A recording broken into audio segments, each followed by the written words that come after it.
Hey, so I went to go take a picture of the gate of Sahakiel today, um, because I saw it yesterday, and I was like, "Oh my gosh, I'm in town. I should go take a picture of the tree." Oh, that's interesting. So the gate of Sahakiel reads, "I watched as the clouds past poured." If I could read, girl. There we go. See, the light is there, but I don't really have. Oh, unless I do this, this would help. Yes. Yes. Okay. I watched as the clouds poured forth from the mouth of the opening. The sky on the other side leaked through to flow down into the valley below. Compared to the great emptiness of the valley, the stream might as well have been fed through the eye of a needle, for it accomplished the same. Even so, it regarded the world openly and boldly. Beyond its arches, the great seraphim Sahakiel reclined. And the tree. Oh, look, it's the 20th minute of the fourth hour PM on the 20th of the fourth. I don't celebrate, but I know somebody in the world is. I know quite a few people are. So there's actually the two pillars in front of the gate of Sahakiel.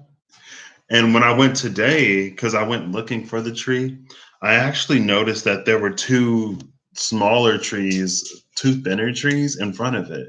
And it was giving me real, like, beyond the pillars of the high priestess lies the gate of Sahakiel vibes. I was like, I can get down with that. But I didn't realize that this card also has two pillars in it. And so, also, there was a convocation of geese just chilling. I feel like a group of geese should be called a convocation. I did not do this justice, did I? Okay, so you can kind of see, I'll show the tree first.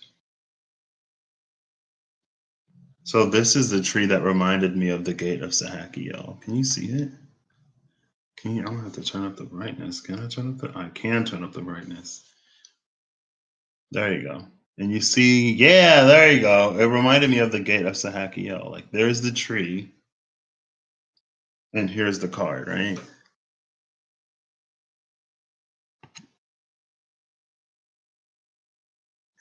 And also in front of it,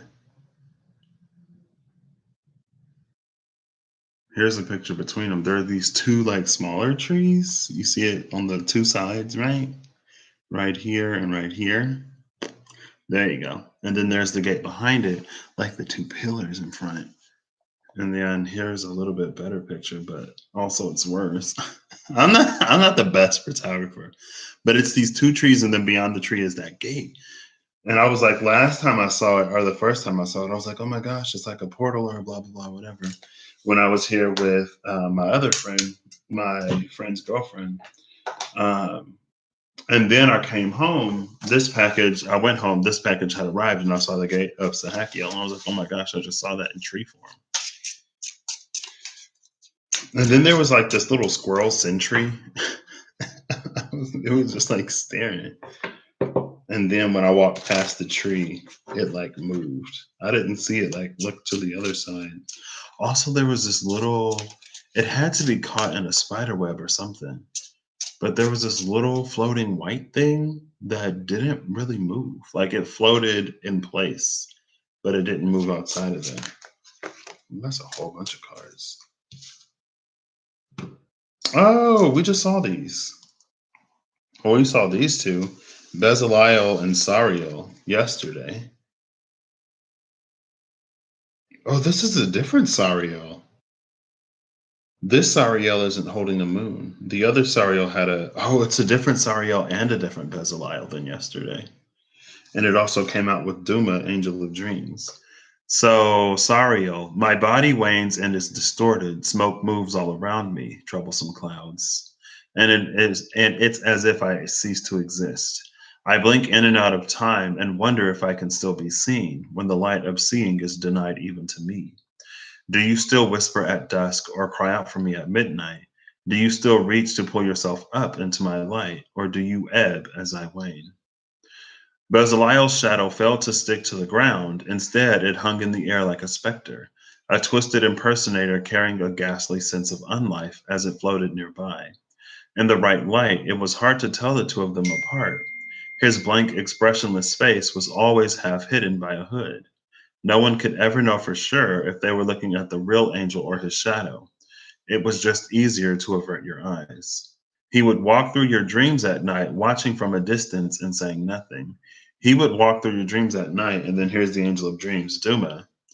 I looked into the sky and saw a truth written in quiet motion. The turning wheel rises, and as it falls, it shows us what we've seen, a vision from beyond, no different than a vision from within. So this card, it's giving me like connecting to your higher self or your truer self at night. And that's why it's just like the vision beyond is also the vision within. This Sariel is actually depicted with the waning moon up there.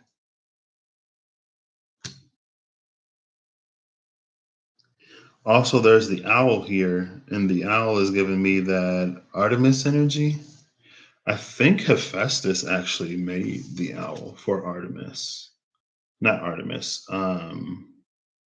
Pallas Athena for Athena or Minerva. Athena had the owl. What was that? But I'm gonna put these back, shuffle it up. I'm gonna put it back and shuffle it up, and then I want to see what's like before and after that gate of Sahakiel. Also, I wonder where Sahakiel is. I don't even think I've seen it. Oh, Armoros, Angel of Undoing. Armoros removed the monuments that bound their will to men. After seeing Barakiel fall, they no longer wanted to take the risk. After the disarmament, the Watchers imposed a curfew, restricting anyone other than their brethren and offspring from moving freely in the dark. The punishment for violating this law was so severe that few attempted it. Even as their grip on control tightened, their insecurity grew.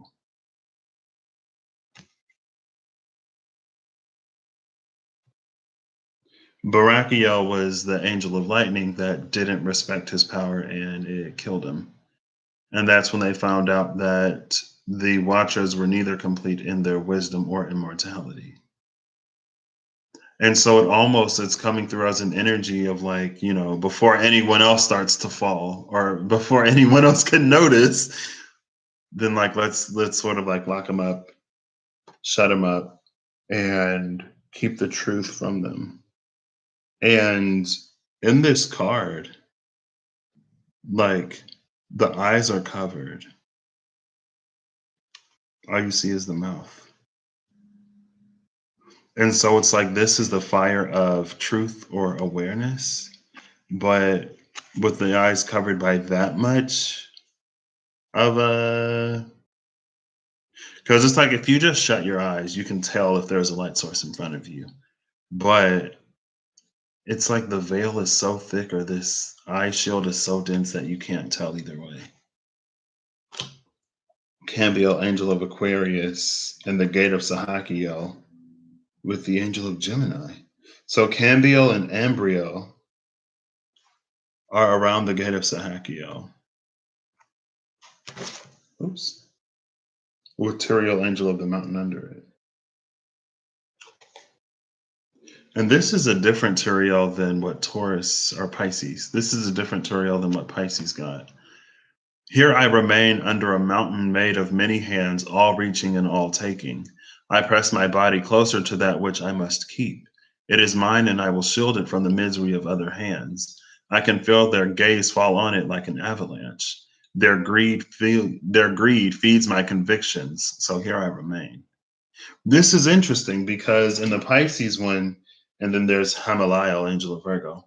In the Pisces one, it was all about sort of like Turiel was like he was impressive in his stature and in his feats, and it was this energy of like there are certain things that Pisces can't do for other people, basically. Or when you take a sort of certain, when you appear a certain way in the world, it's a lot easier for people to sort of put you on a pedestal or to idealize you more so than listen to the message, right? And now here we see where people start reaching and taking from Turiel and how he stands guard over what is most precious to him. Their greed feeds my conviction, so here I remain. It's like the more they want it, the closer he keeps it to the chest. But it's like they wouldn't have even known that you had it if you weren't, flaunting it all over town. But far be it from me to tell anybody what to do with their possessions or body or whatever. Ace of Hearts. The energy that we send is the energy that we receive, and the future is born in the heart.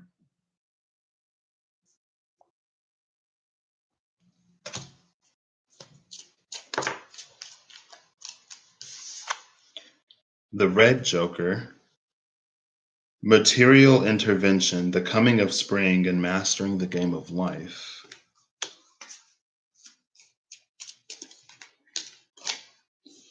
With this is interesting. So today I get the two of diamonds and the 10 of diamonds. Yesterday I got the two of cups, or the two of hearts and the 10 of hearts.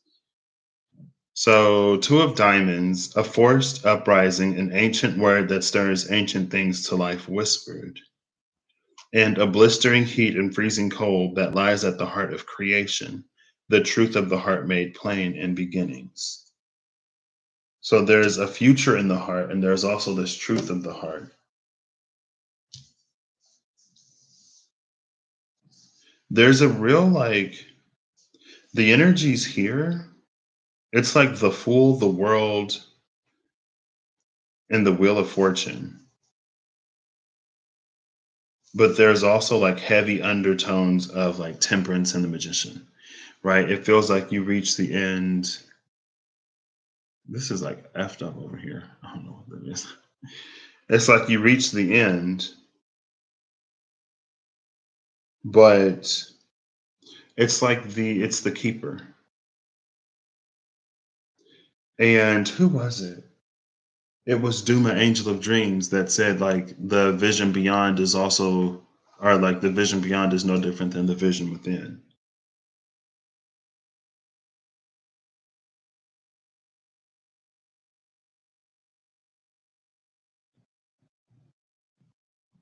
We have two cards that speak of the heart, right? We have beginnings and the coming of spring. And then we also have material intervention with the forced uprising. Material intervention, it's in a way that's not mistakable for anything else, in a way that is very in your face, right? You can see how something is literally impacting your reality.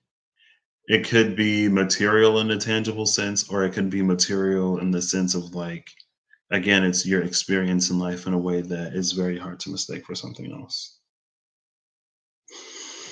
Now, I'm curious what the angel of Libra is up to, but Libra is empty right now, right?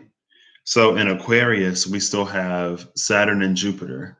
In Gemini, we have the North Node and Mars. I believe Mars is still in Aquarius for now. I don't think it's moved into Cancer yet. Let me see. Let me see.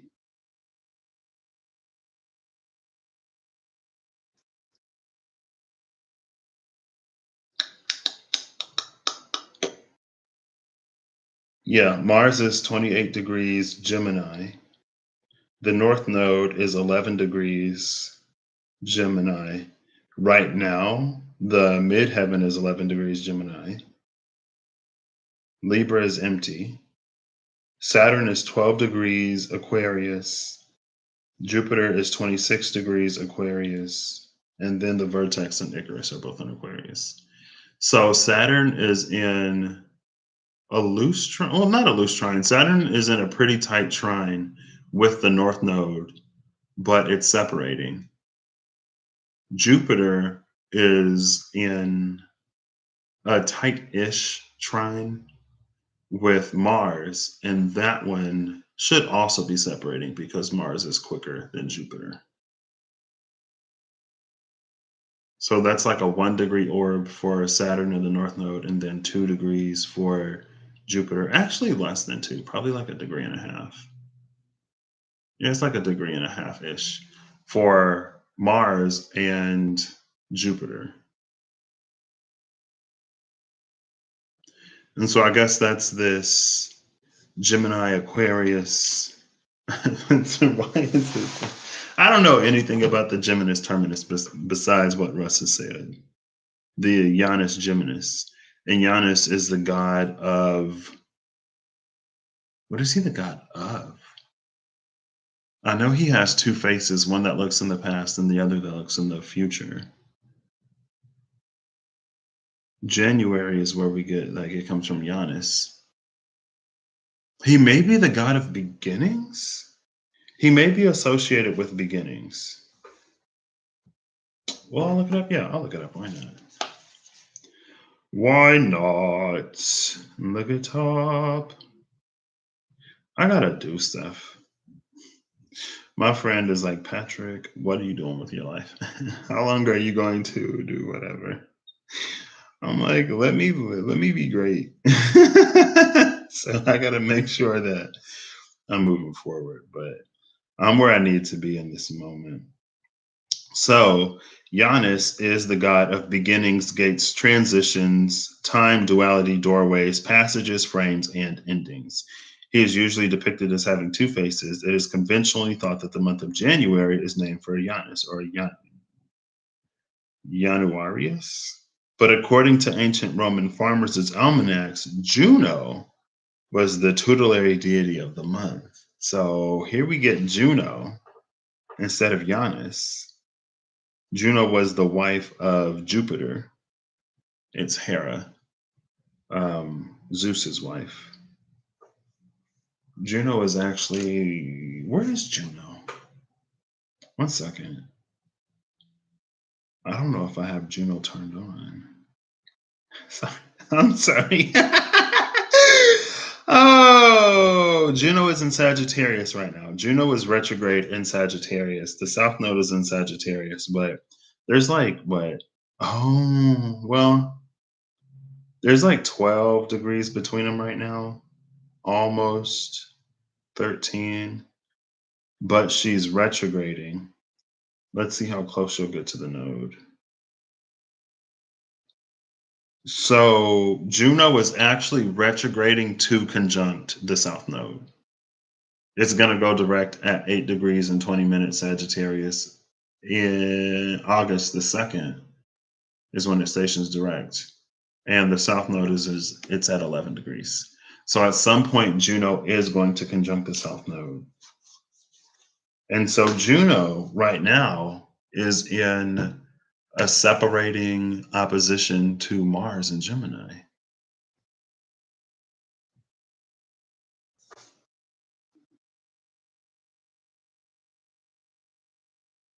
I feel like that's interesting in a relationship dynamic because it's an energy of, or I guess it's not really, because Juno, low key, she can be a little bit of a scorn lover energy. It's an energy of one who, it's like there's an energy of an unreciprocated faithfulness and devotion. And it's also an energy of punishing those least responsible because you can't do anything against the actual person because they're protected by power, position, or whatever. But maybe they aren't, right? Maybe it's just that we've never tried to hold them accountable. I don't know what happens in their marriage, right? All we know is that Zeus gave birth to like a million different demigods. And Hera punished the mothers. Um, so anyway, back to these. So Embryo, angel of Gemini, the bridge between people is one of the most fundamental aspects of the human experience. The arts, philosophy, and history all embody the way we reach out to each other through time and space. This connection cuts both ways, leaving those most deeply attuned to it extremely sensitive to the world around them. Embryo does not exist in a single place, but in the hearts and minds of those that truly understand its nature. There's the hearts again. Cambiel, angel of Aquarius, the process of creation requires us to draw something from within and bring it out into the world. We take the experiences and emotions that have been given to us and pass them along, the good, the bad, beauty, and pain. Those close to Cambiel know this process very well. To enrich those around us, we sacrifice a little piece of ourselves, pouring out our hearts in the hope that another vessel will take a drop of it with them. So both of these are sitting on the outside of this gate of Sahakiel. I didn't even have to look too far for it. It was right there when the Angel of Undoing came out. There is an energy here of reverse entropy. It feels like the natural order of the world for some time has been for things to fall apart. Relationships, communications between people, um, it's like the pursuit of goals, dreams, ambitions, happiness. It's like the natural energy of the world is decline. But it feels like it's about to change. I mean, Turiel is still here on the outside, guarding something. And there's almost an energy here as well of like the more you want something, the more you keep it away. It's like that thing when people talk about the law of attraction, right? And it's like if you like when you manifest something, you have to release it in order to get it. Because at some point, it's like the focus shifts from acquiring, or the focus stays on acquiring, and it keeps us in the space of the lack of the thing.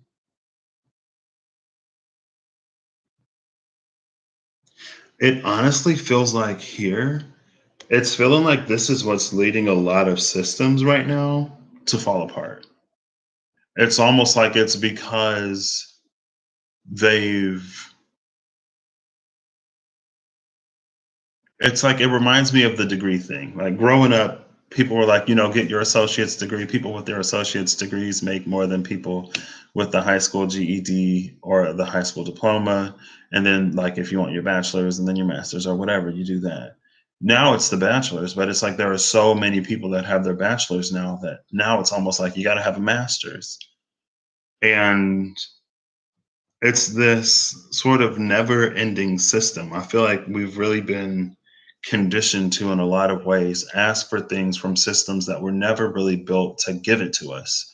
They were more built to sort of entice us and to keep us wanting and desiring, all the while holding those things extremely close to the chest, not really giving them out to too many people, right? The fortunate few will become millionaires and billionaires, and we tell these stories of like grit and hard work and dedication, but the people who work the hardest make the least.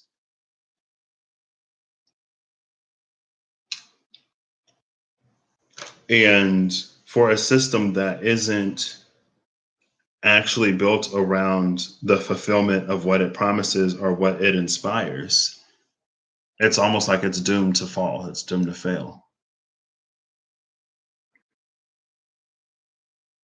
And then this angel of undoing would almost sit in a space of like, this is the gatekeeper. This is the one who it's almost like, that's the reason why they publish who wins the lottery. Because if they didn't, you wouldn't think that anybody actually won it and you wouldn't keep buying the tickets, right? And there's that hope that like one day it could be me, right? Or like these numbers are lucky. I heard something on, oh, Sunny. He was playing a video on his phone. Somebody was talking about their lucky numbers. And some lady was like, "Do you know the odds of winning the lottery?" And he was like, "Slim to none, right?" I almost bought a lottery. I almost bought a little scratch off when we went to Kroger the other day. I looked at it, I was like, I got a few dollars. And Sonny was like, come on, no. I was like, man, I just think it's fun. Anyway,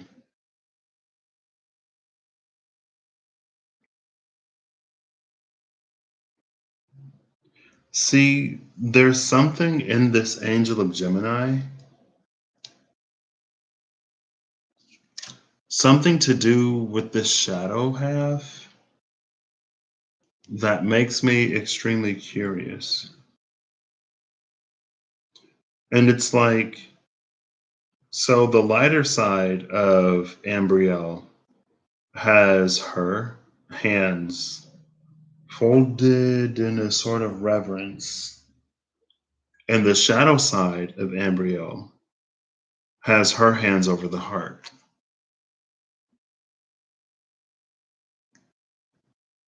And it said the heart and the mind.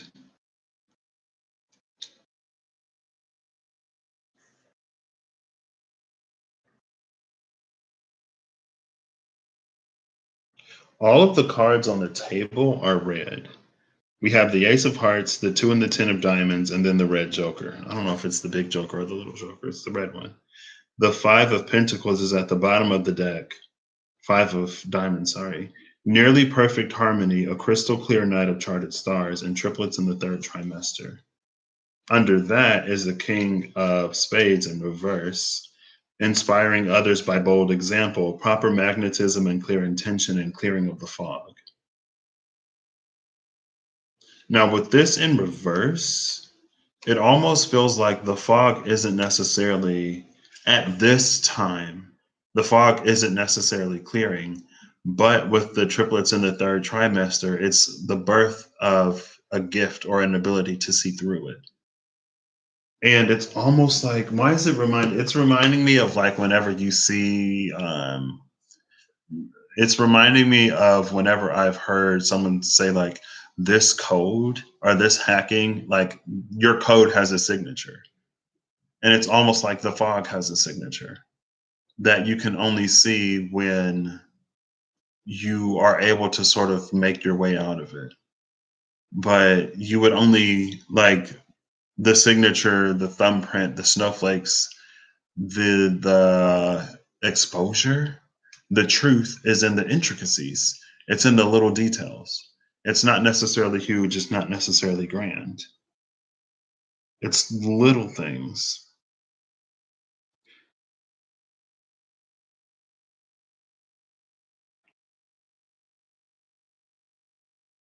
And I talked about that maybe, no, that was last year around this, a little bit before this time.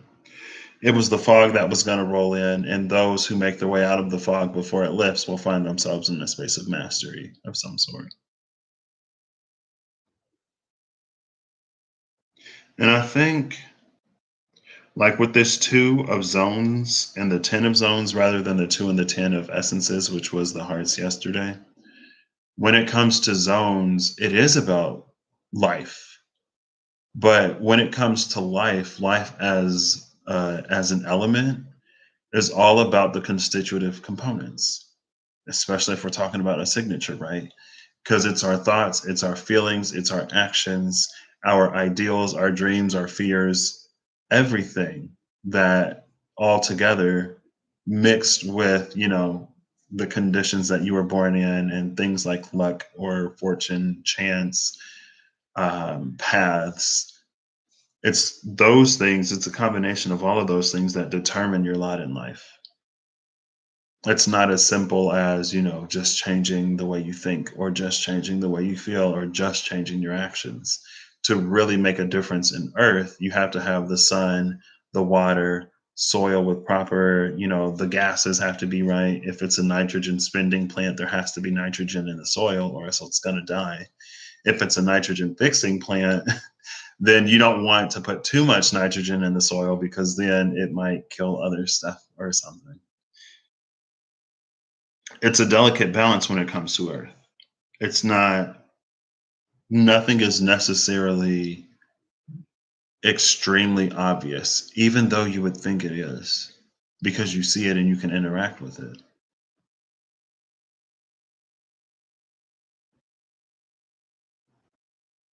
And then here's the angel of the mountain. We have 12 diamonds.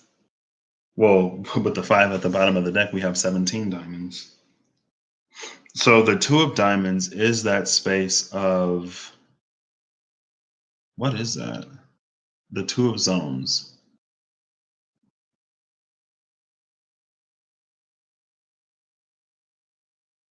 I don't know. It feels empty. It's a feeling of something that's extremely loud. It's a silence that's loud. It's like if you listen in on a bunch of people whispering, you can't really make anything out. It feels like when it comes to zones, it's a primordial space. That's what it is. It's one of the primordial spaces, or it's one of the, would it be a greater space or a lesser space? It's one of the spaces before it's fully given form and shape. The two is. It's like when you get around the three or the four, I feel like when you get around the four, when it comes to zones, when it comes to Earth, that's when you really experience it. At the three, that's when things start to come together. But at the two, it's like it's still like at the one, it's purely a thought, purely an emotion, or purely um, a thing you want to do. It's purely water, purely fire, or purely air. At the two, you introduce the second element. And at the three, you introduce the third element. And it's when the third element is introduced that we start to physically experience something on Earth. With the angel of Gemini here, we have the mind and the heart, which would be the water and the air, but there's no fire. And I think that's why the North Node is in Gemini, because right now, it's like it's partly about aligning to the higher qualities of Gemini and leaving the shadows of Sagittarius, but it's also about putting some kind of action in with that. Because without action, it's just a thought, it's just a feeling, it's just something that you want to do. And I think a lot of us can get caught up in, and I think it's really easy to get caught up in the thoughts and the feelings, especially if you've heard almost anybody talk about manifesting something. It's like, you get the thought and then you get the feeling and then the universe brings it to you. But sometimes there are times like there are certain instances in which we have to move, in which we have to do something to spark it, right? The 10 of zones is the space that kind of sort of sits at the same place as the who initiate, but it's when we really begin to understand how the different decisions, choices, factors, subtleties, large scale things really influence and impact our reality and the world in which we live. Now, when you go into the court, that's about learning to sort of influence it rather than just observing it from a more whole perspective. The red joker could be the integration, I guess, of both some court water and some court earth energy. And then the ace of earth or the ace of water is here in the ace of essences. The ace of essences, it's almost the space of it's not necessarily boundless or limitless potential, but it's like us basically at the doorway, the entryway to our section of the Akashic record, where we have all of the gifts, all of the abilities that we've ever sort of acquired in any number of incarnations, or whatever talents that you have in lie for you if you don't believe in multiple incarnations. It's standing at the doorway of that, and it hasn't really picked anything up. It's an energy that is like brimming with potential, but it's like it's hard to actualize anything because there's so much. It's before we kind of specialize in this lifetime, before we decide what we're going to take forward and what we're not.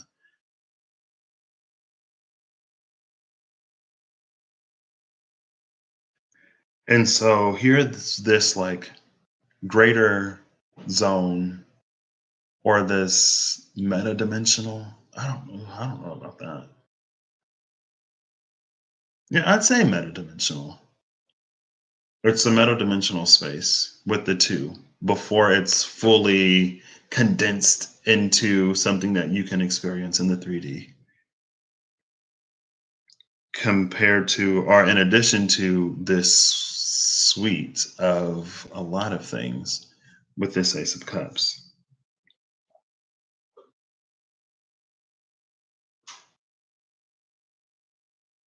Now, if I had to place these, it would be like this. Because, I mean, a blistering heat and freezing cold that lies at the heart of creation kind of sort of feels more like the gate of Sahakiel to me, honestly. And that's sort of the space. I was talking about it yesterday, I feel like. It's getting closer and closer to that. No, that was the metadimensional space. It's like primordial light and primordial shadow. Or I guess. No, I don't feel, I feel like it's above divine feminine and divine masculine. It's a lot more precursory. It's like as soon as you split or as soon as you polarize that energy, then that's kind of sort of where this is. Well, maybe it's getting closer to that space though of light and dark. And what's interesting is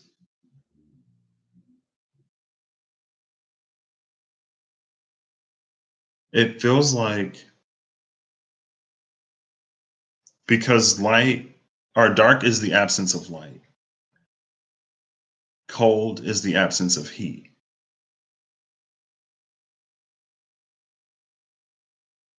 So they're not opposites. One is just the lack of the other.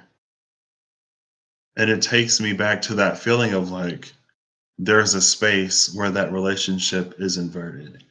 And so it's like light is the absence of dark, and heat or hot is the absence of cold.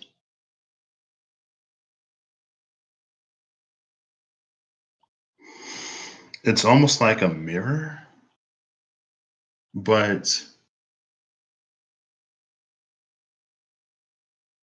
it's like it's trans-dimensional, if that makes any sense.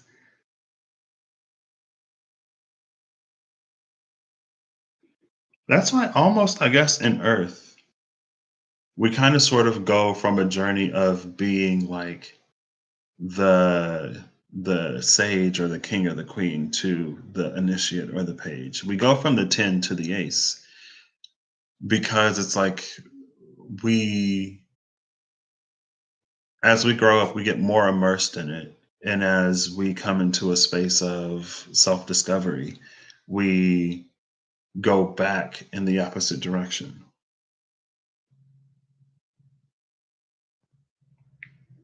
But it feels like there's an ability to pick from both sides. It's like, going back to the energy of like manifesting something and that boundary between like acquiring it and being in the lack of it. It's almost like with this mirror, if there's something that you're lacking that you want, you could just reach in and pull it. Because in that space, it's like that's that relationship between light and dark. It's like if you want darkness, but you don't want like a low vibrational darkness that is void of light, then you reach into the space where darkness is the thing and light is the absence of darkness. I think the most interesting or the most difficult part of that would be, it's almost like how, I don't know much about theoretical physics. It's almost how like antimatter and matter can cancel each other out. But and then there's like gray matter, which is different. It's like how do you get them in the same place without them without it basically tearing the fabric of the universe apart. I feel like that's this area where they both exist. It's the heart of creation. That's where. That's how you do it. You take it back to the source before it's made, or you take it as close as you can before it was split into two different things. Because there, it's like that separation doesn't exist.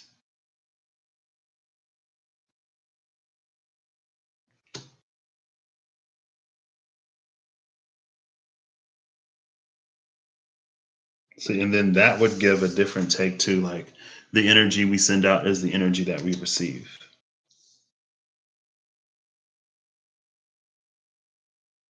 Because it's almost like in that case, there's no difference between having it and not having it. It's either on one side or the other. And what that's the opposition between Juno and Mars, maybe?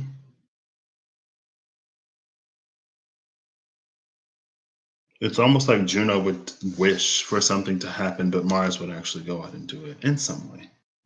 Not necessarily. In each, oh, this is the bottom of the deck, the Angel of Virgo. In each person hides a gift that they have yet to give to the world. Untapped potential rises just below the surface and is withheld until the moment is right. This reservoir of energy stands in wait, holding a very special sort of power through its hidden nature. Hamaliel embodies that secret wellspring that flows from all of us. Okay, I feel like because that's the thing. It's like with angels, you can have angels who are. It's like they're purely these light beings. They're purely it, but they can also sort of run a certain gamut. It's reminding me of the angel of purity and how sometimes it's like once you elevate so much, once you get so detached from the earth, you don't really feel the difference between like stepping on a blade of grass and like killing somebody, for example. But it feels like that dark side, the potential dark side of that angel, is it from the other side. And so, from our perspective, it's all light because we only see it. We don't see the absence of it. But there's a different side of it. It's almost like the dark side of the moon, right? And according to Russ, Black Moon Lilith, excuse me, is in Taurus right now as part of the Taurus stellium. Yeah. Black Moon Lilith is in Taurus. Uranus is in Taurus. Venus, Mercury, and the Sun are all in Taurus. That's like, oof, they're like hitting my rising, my Taurus rising. And then they'll be coming from my Taurus moon. I feel like it's so plainly laid out, but I don't know like what it means. Like what do you do?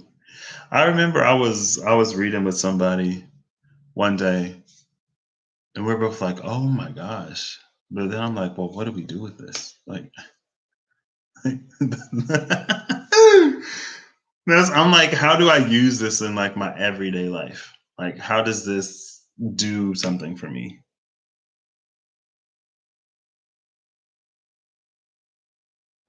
But I feel like the entrance to this space is when we let go of shame in a lot of ways. But shame blocks the throat and guilt blocks the third eye, or guilt blocks the third eye and shame, or vice versa. Or are they the same? I don't remember. I heard it so much, only to forget. I know light cleanses the third eye.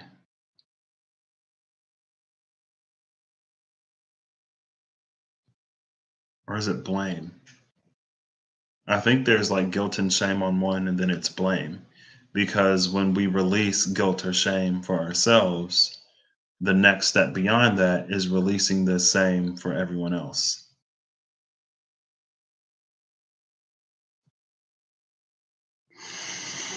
I don't know. But the card did say it's like, what? It's like passing something through the eye of a needle. I watched as the clouds poured forth from the mouth of the opening. The sky on the other side leaked through to flow down into the valley below. See, that's that inversion. It's like the sky on one side is the earth on the other. The sky on the other side leaked through to flow down into the valley below. Compared to the great emptiness of the valley, the stream might as well have been fed through the eye of a needle, or it accomplished the same.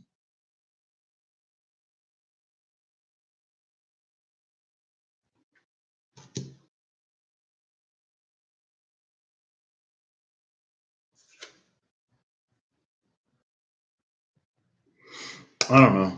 I'll just leave it here. Maybe since it's 420,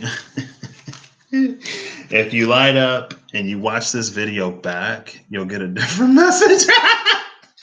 Or you'll know what this actually means. I don't know. I have no clue. I mean, whatever this is, though, like,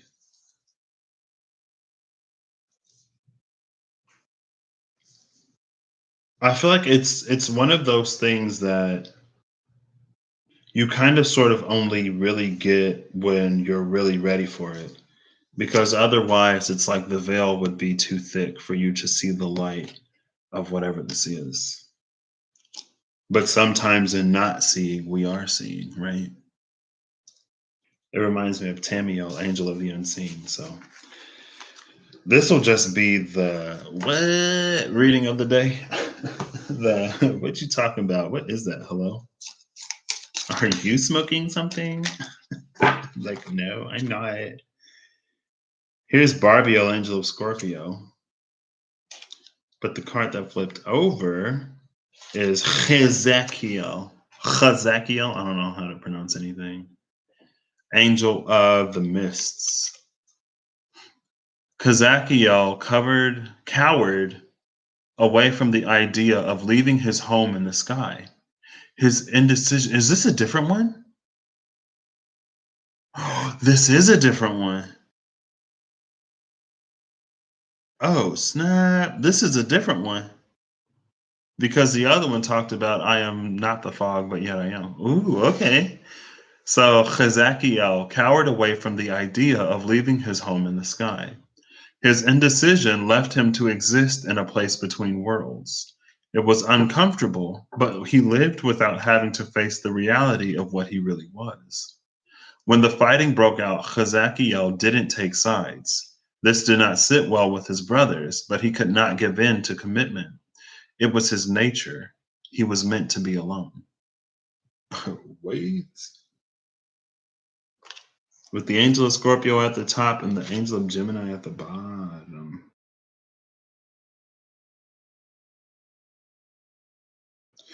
I guess.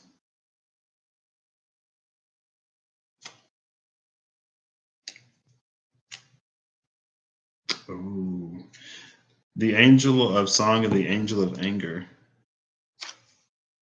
I feel like this is a pretty gnarly energy because song has the ability to move people.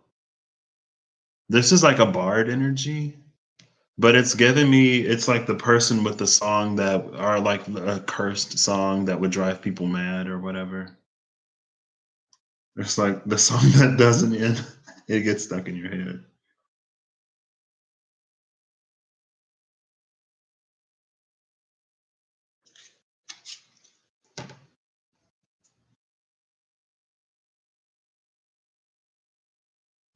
It is a little bit with this card though.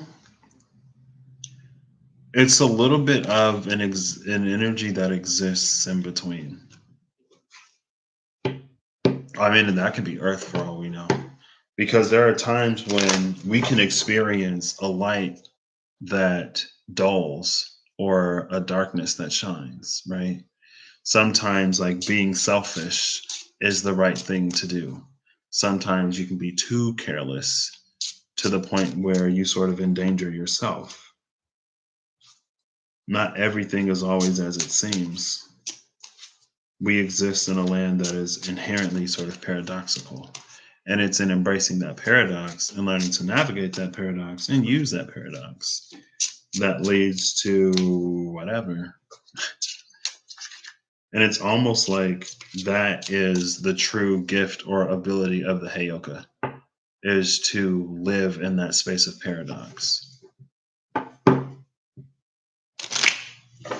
And not only live in that space of paradox, but to work in it. Okay. Oh, that's way too many. There we go. Who is this? Oh, the Angel of Silence. Chatael. I don't know how to pronounce any of these. When words fail, Chatael descends.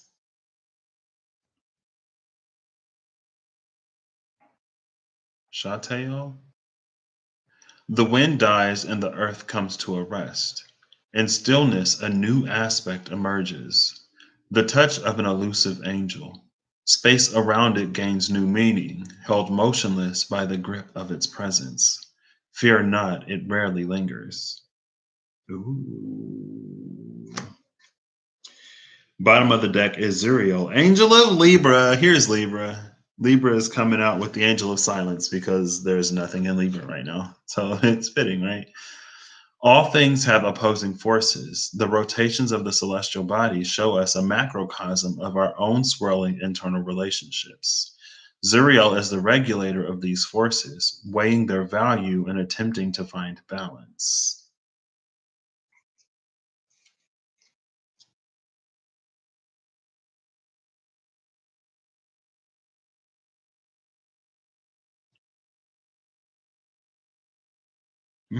Okay. I feel like I want to dig deeper into that, but also I don't. Question mark. I do, but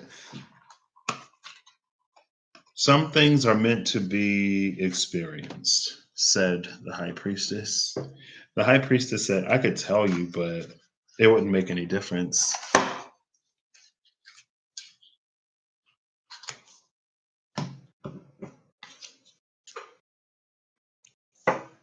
Ooh, maximizing or minimizing limitation or support. Look to the root 6 of hearts. Ooh, that was quick. Ooh. This is the summer or the winter? So the card that came out is the day of longest light or night, a garment for all occasions, and filling a gap. The 5 of clubs, and a complete restructuring of home, a breathtaking sight that redefines beauty and allowing one's soul to breathe. 3 of spades. What's the bottom of the deck? I knew it. I knew it would be another dark card. So we got all dark cards, or all black, and it was all red when it came out. Bottom of the deck, King of Clubs in reverse, where feminine and masculine meet, the conception of innocence, nesting in preparation. And so this is what the Sage of Souls, the 5 of Souls, and then the 3 of Zones. I think I said no. Yeah, I think I said zones earlier. It was realms. Sorry, it probably doesn't matter to you. This is the 3 of Zones. The 3 of Zones is interesting. So the elements of air and earth are connected, and a lot of times the air precedes the earth, but both are given sort of shape and form and presence, given space by different proportions of water and fire.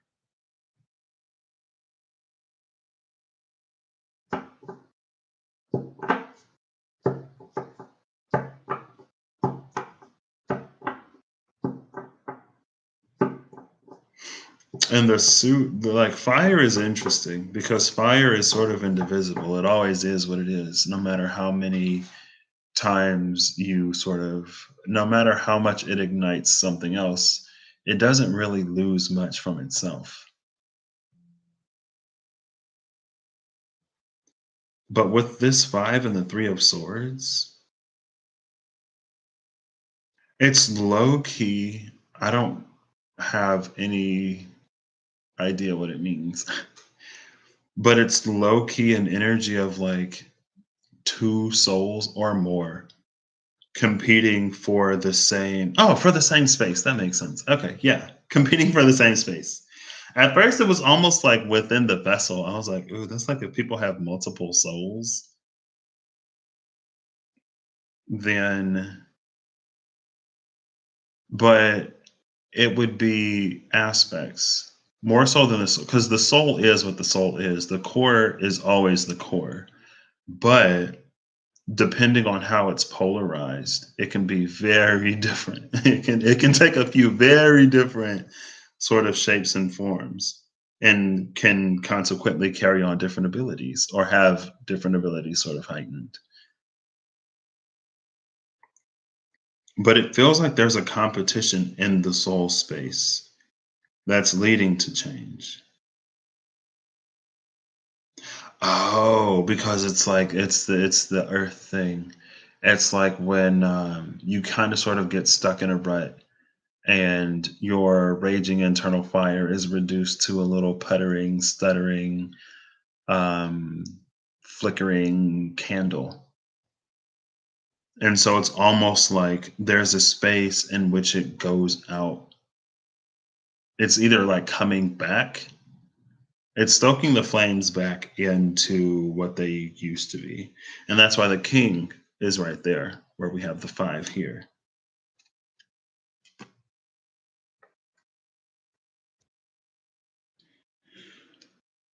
Now, this three of swords, three of zones, three.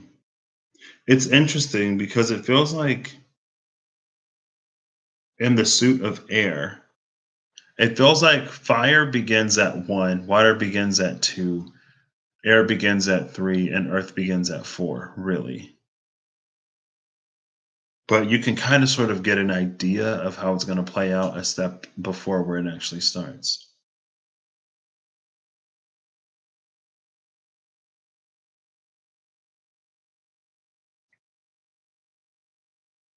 It's giving me the energy of the three fates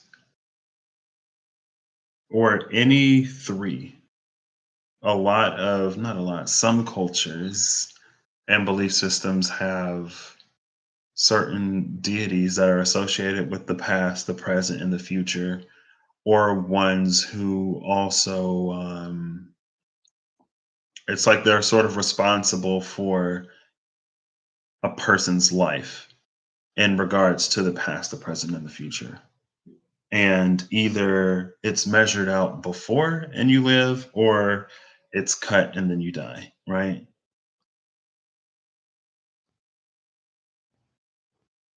And this, I was it yesterday or the day before?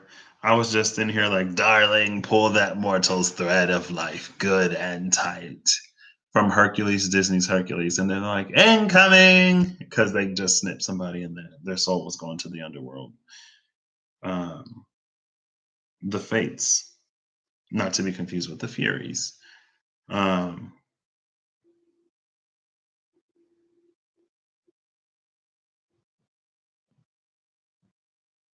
but it's almost like there are multiple, it's like there's a moment where a thread ends, but it's an opportunity to attach a different string.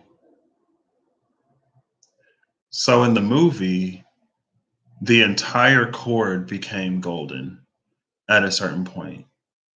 But in reality, reality, in reality, it would maintain its color, but then it would start to be gold from the perspective of the person living that life. From the perspective of spirit, it's all golden because if you were ever meant to attain a certain point along your journey, then it's like you were always that. But for us, living it in a linear fashion as we go further and further into tomorrow as a series of passing todays, that increase our yesterdays, right? There's a certain point where it really starts to happen. And that is what this 3 and this 5 is feeling like. But it's like in that sense, the obstacles, the paths were already sort of laid out when the thread was measured the first time. But it's our choices, and more specifically, it's free will and free choice that really invites in this energy of change. Because just because your life is a certain way, or just because you were raised a certain way, or just because you experienced whatever you experienced, doesn't mean that you always have to make choices and decisions that are a more direct reflection of that. You can choose something radically different because you want to. You don't really need a reason, you don't need for anything to happen. It's just like, you know what, today I feel like dyeing my hair pink, so I'm gonna do it. Who is this? Who is this? Girl, what? Now I gotta shuffle these cards all over again because the 2 of diamonds and the 10 of diamonds were sitting on the table.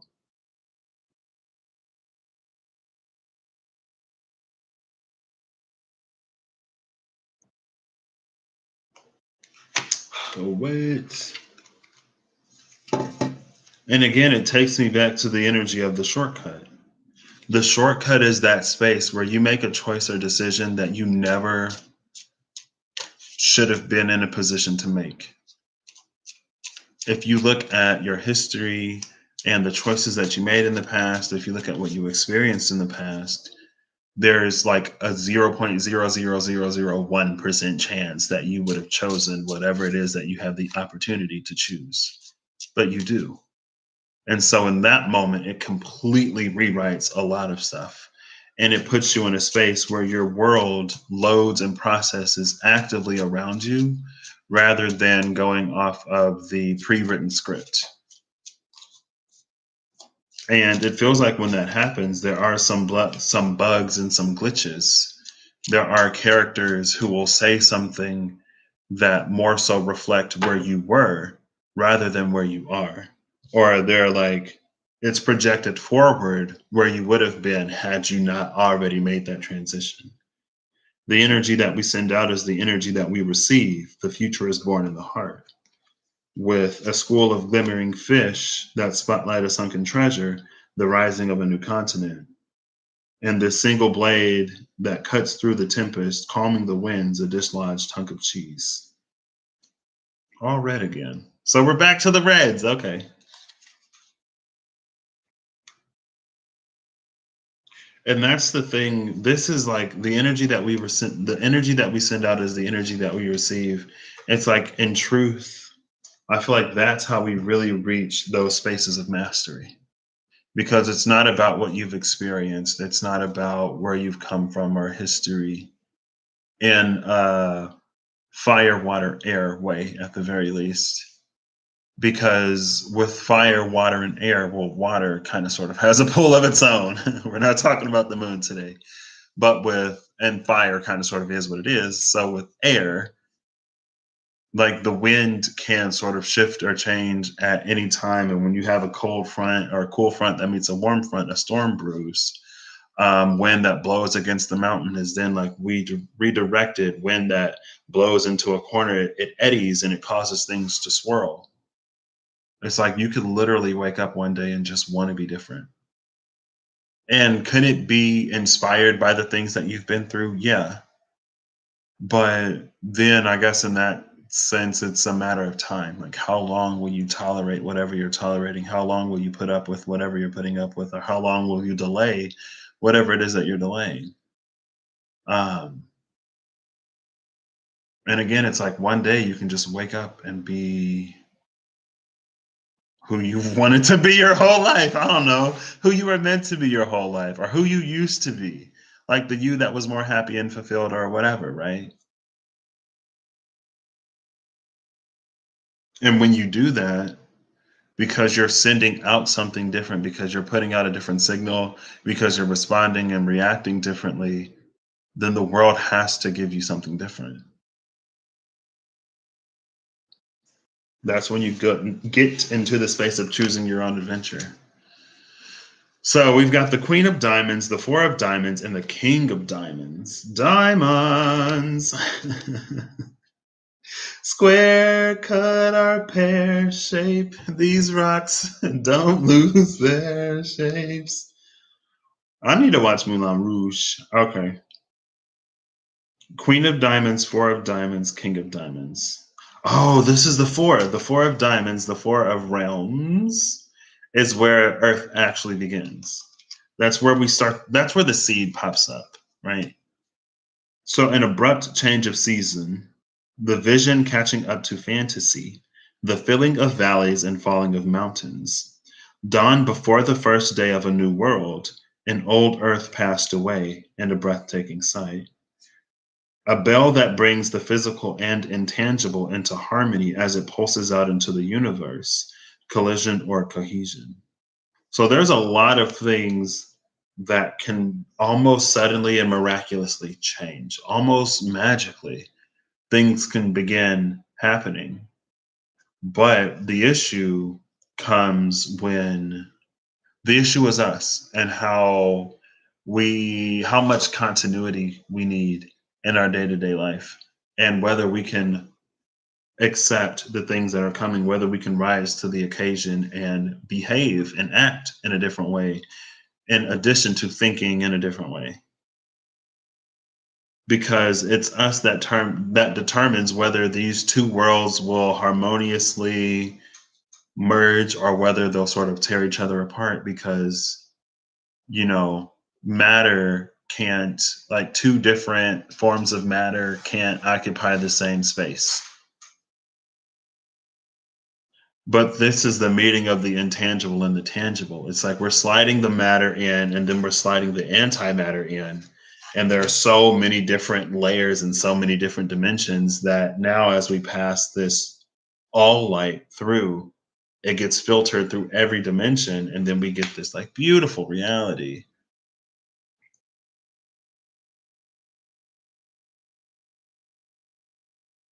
But it requires things being in position and different dimensions for that to sort of work seamlessly. And then last but not least is prophetic dreams, inspired action, and tapping into the other side. Tapping into the other side of that gate, of that mirror, of that whatever.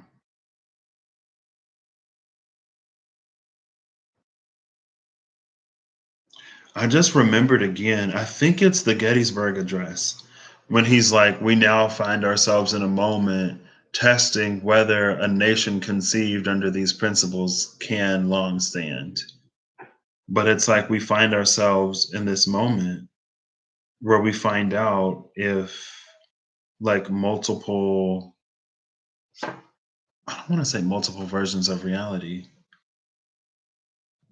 but it's like how much space can we occupy, really?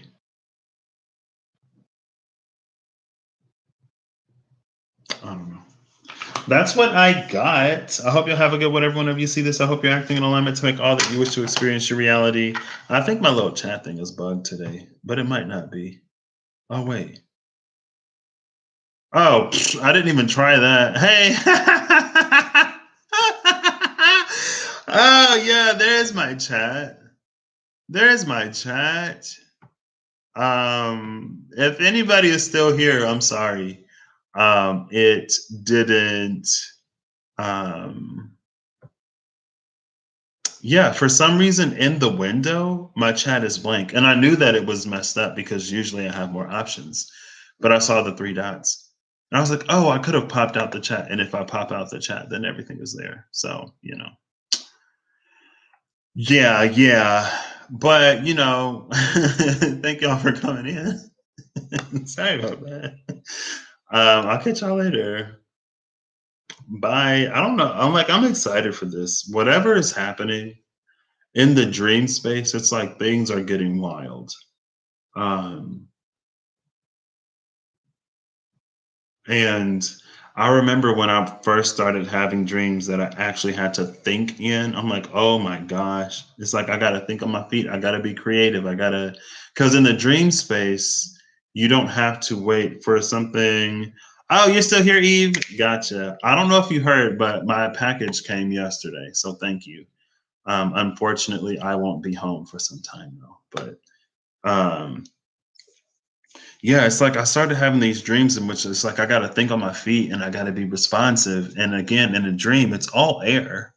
So there isn't much of a like, I have to wait for this to come into reality. I have to actually form this. It's like at the speed of a thought, something is happening. And then it's like, it's this battle of thoughts. And I'm just like, oh my gosh, like what?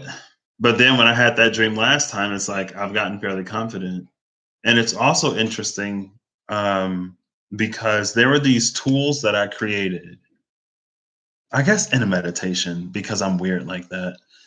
And then because I'm extra weird, I was like, oh, like I should move these into the dream space where I can actually interact with them. And I had like two or three dreams where I interacted with those tools. But then after that, I didn't even need them anymore. It was like it was inherent within me. Um, and now like the dream space is just crazy. But anyway, I hope you have a good day. Yeah, it is. And it's interesting. I like it. For some reason, whenever I'm here, or like especially the last time I was here, my dreams are like so crazy. I don't know if it's because I eat better. If I eat more veggies, I eat less processed food, cook more. I have a filter at home now, but there's a water filter that supposedly filters out fluoride. No problem, Mimi. Um, and so I guess I get less fluoride in my water or whatever. Um, I had a dream last night. I don't remember it. I feel like it was like training or something. I don't remember. I'm just like, why am I still here? It's like I don't need this anymore. It's fine. All right, all right, all right. Right? Something about, vegetables and processed food. Maybe that's why like when people say like you eat live things, maybe there's something to it. Honestly, if I think about it, I feel like I'm becoming less and less of a fan of meat in general. But space less cluttered. It could be a space less cluttered, potentially. Or there's more space. There's more space here. And it's like, he works from like 2 to 11. And so for a good chunk of the day, it's like it feels like I have my own place and I can really sit in my own energy. I feel like he kind of, for me at the very least, I feel like he carries a fairly neutral energy when we're not together. So it's like I can sort of like flow out into this space. And that's one reason why I only wanted to bring these. I only wanted to bring a deck that I created because I want to work more. I guess I'm feeling led to lately work more in my own energy. Um, Even if it's based in other things, I can incorporate more of my understanding and perspective of those things and build that out more. So I believe so, Eve. I just like, I don't, I'm like, what is happening? But also with these cards today, I'm like, what is this? But also, I feel like something like this has come out before. And it's almost like it's the challenge of humanity, but it's almost also the gift of humanity that we can be so many different things, so many sometimes conflicting things at the same time. And go on a journey to exist harmoniously within ourselves and to like hold it all in a sort of harmony that they shouldn't have. But here we are and we do it every day. So I will catch y'all later. Oh yeah, I did. It was last year, and you can tell by the typos. I have in it. But I have I don't know if you've ever played like Dungeons and Dragons, but the set of dice. And so I like gave every number a sort of meaning. And so I sat down, I rolled all 6 dice in a set, and there are different sets. There were like 6 different sets. And so I rolled up 9 times for each bag, for 6 different bags, different messages. And I wrote down kind of sort of what came to me. And then I also put the numbers at the bottom so that if I want a little extra layer, I can do that. So, yeah. I actually want to make a few different ones. Some of these, when I was making it though, I was like, what is this? Like, what does this mean? Like, I don't know. I kind of want another one. Do you want a card, Eve? You want a card, Mimi? I don't know what it'll mean. But I'll give you one if you want one. Because I love these things.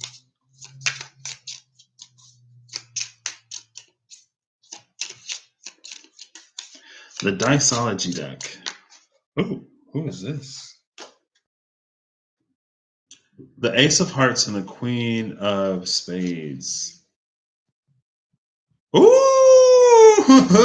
operating as a unified whole. I love that energy. The energy that we send out is the energy that we receive. Again, the future is born in the heart. Operating as a unified whole, living the example, a heart that shines from the depths of the soul. The future is born in the heart, but a heart that shines with the light from its soul. Like, I love that combination. Okay. So for Eve, long mystic. For Eve.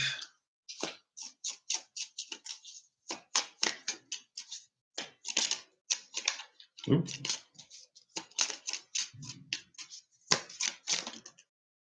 Do I want this one? Yeah, I'll take this one.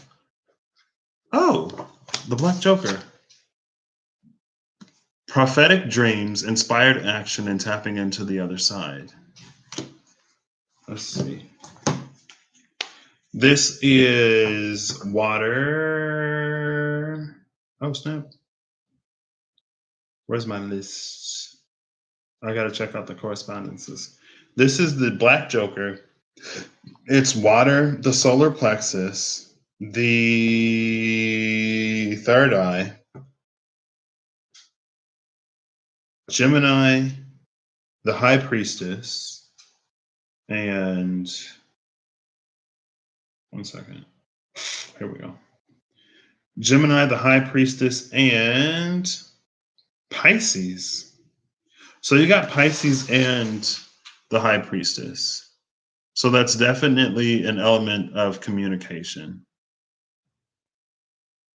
With the third eye and the solar plexus,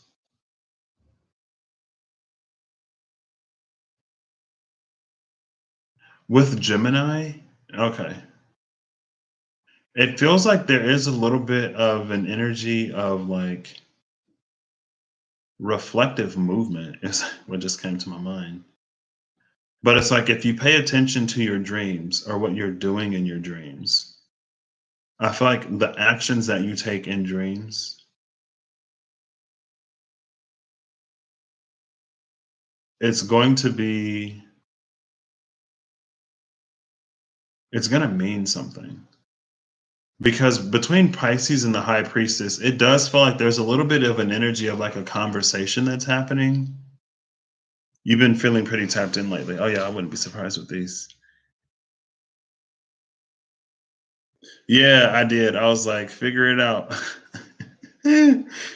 um, because it feels like something is being communicated. It almost also feels like the message is being received, but it doesn't necessarily feel like it's coming like extremely directly.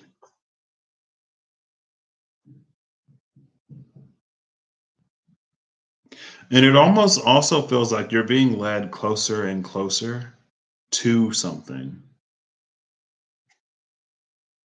that's really going to put you in a favorable position. I feel like it's going to put you in a position to have a little bit more influence in your life. Bottom of the deck is the 8 of spades. Rearrangement and coagulation, seeing the truth of the self, and distorted creations abound.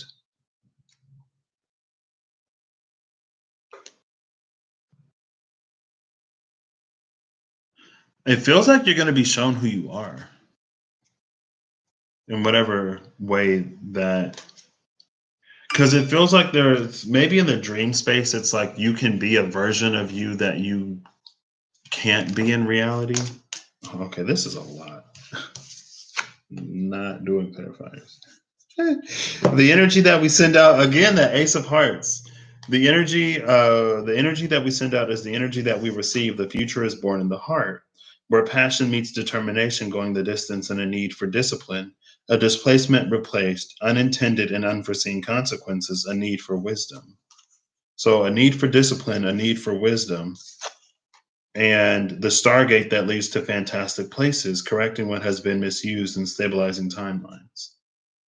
So like there's correcting what's been misused, there's a displacement that's replaced, a need for discipline and a need for wisdom, and the future is born in the heart. But also it's stabilizing timelines. So it does feel a little bit like whenever you find this thing, if you've already found the thing,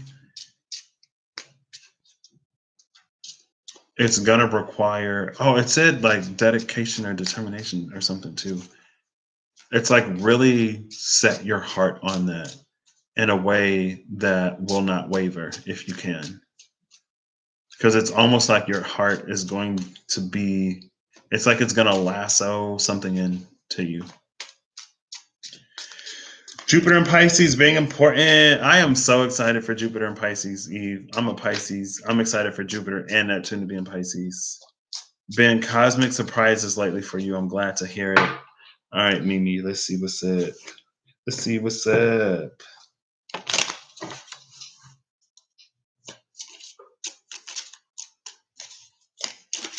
Who is this? The red Joker. Flipped over. Material intervention, the coming of spring, and mastering the game of life. I think this is 40, 20, 10, 1, 4, and 2. I see the 1. So that's root.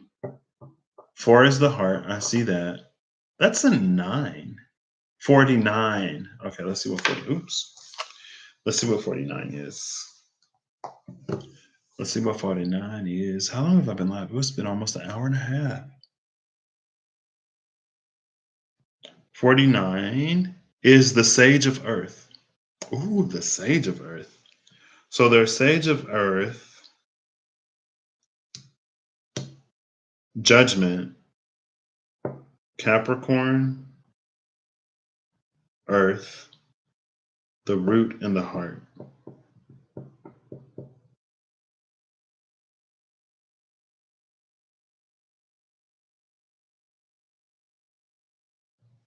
I feel like what's coming to mind, it feels like the energetic demand that it takes for something to blossom. And the Sage of Earth almost knows how much, in almost excruciating detail, it almost feels, the Sage of Earth knows how much care it takes, how much attention it takes for something to happen in the physical.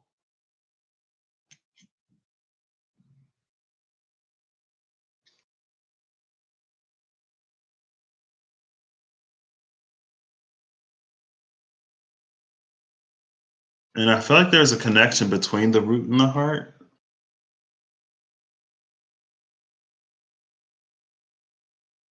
I feel like, what's at the bottom? A blistering heat and freezing cold that lies at the heart of creation, the truth of the heart made plain in beginnings, the 10 of diamonds. I've seen that card like 3 times, right? And so they're both red, the red Joker and the 10 of diamonds. 2 of these came out. They came out in these. I think this one was the gate. I don't remember what the other one was. So it's like the sage, not only does the sage know how much it costs, but the sage also knows that, like, depending on the conditions of the environment and the surroundings, it's going to affect the plant that you get, right? And so I feel like for you,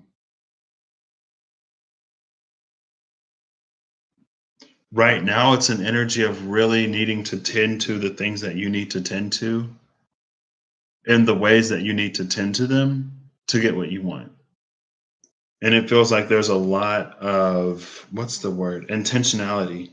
It feels like there's a lot of intentionality here. And maybe it's coming through because it's that mastering the game of life. It's almost like it leaves nothing to chance. Yeah, it leaves nothing to chance.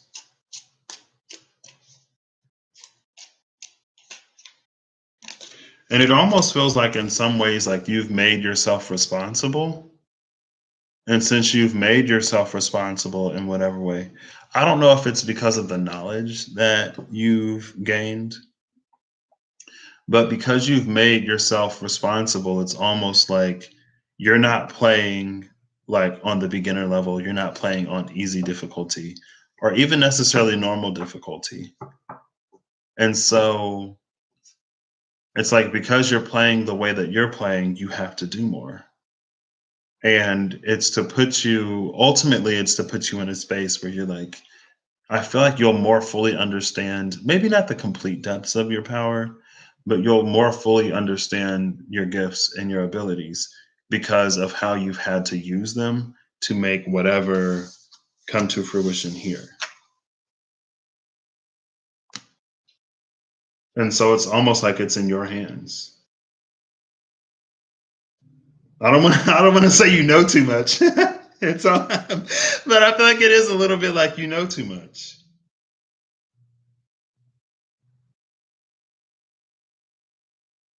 But with the material intervention, maybe that's an energy that it's like it won't let you stray too far off the path. Or if you need it, it'll be there. Right? It's not like you're not going to have any guidance at all. Um, but it does really feel like, again, it's that mastering the game of life, come like paired with that coming of spring. And then we have that energy between energies, the truth of the heart made plain in beginnings. I don't know. That's like, whoop. I'm not surprised that it came out that way though, especially since last time it was cards, or it was this feeling of like, sort of like, and I guess that's the heart of creation. It was just like an other energy of like, there's a different way to look at this, or it means something different in a different context. And it feels like your context is different. And so the way that you interact with information, or the way that you should, not should, but the way that you could perceive information may be different. It's almost like it's getting a different result somehow. I don't know. Yeah, you have what you need to get it done. Excuse me. You just might need to do it. I know I need to do it. There's a whole lot of stuff I need to do. And I am doing. I am doing. I've also, though, for myself personally, because my friend is like, "Oh, why aren't you applying for jobs? Why aren't you doing this?" And then this other lady is like, "So, like, update me, like, what's happening?" But honestly, it feels like every day I get closer, I get clearer on what it is that I want in some way, shape, form, or fashion. Um, and so while it's not like I'm not doing anything, and I'm not like, there are things being done mentally, things are almost constantly being done emotionally. And I know that, like, it's putting me closer and closer to whatever it is that I choose to pursue. So, yes, that's what I got for y'all. That's what I got. That's what I got. I hope y'all have a good life. I don't know. Hope y'all have a good time. I hope things, even if they're good, I hope they get better. I hope that, whatever y'all need, y'all find. And it feels like the spirit of cooperation is heavy. So, no problem. I'll catch y'all later. Thank you. Sorry I couldn't read the chats for and then when I close the pop-out window, it's like it's blank again. I can only read it when the chat is popped out, apparently. I don't know. No problem, y'all. I'll catch y'all maybe tomorrow at this point. Maybe not. I don't know. Maybe I'll take a break. Bye. Oh gosh.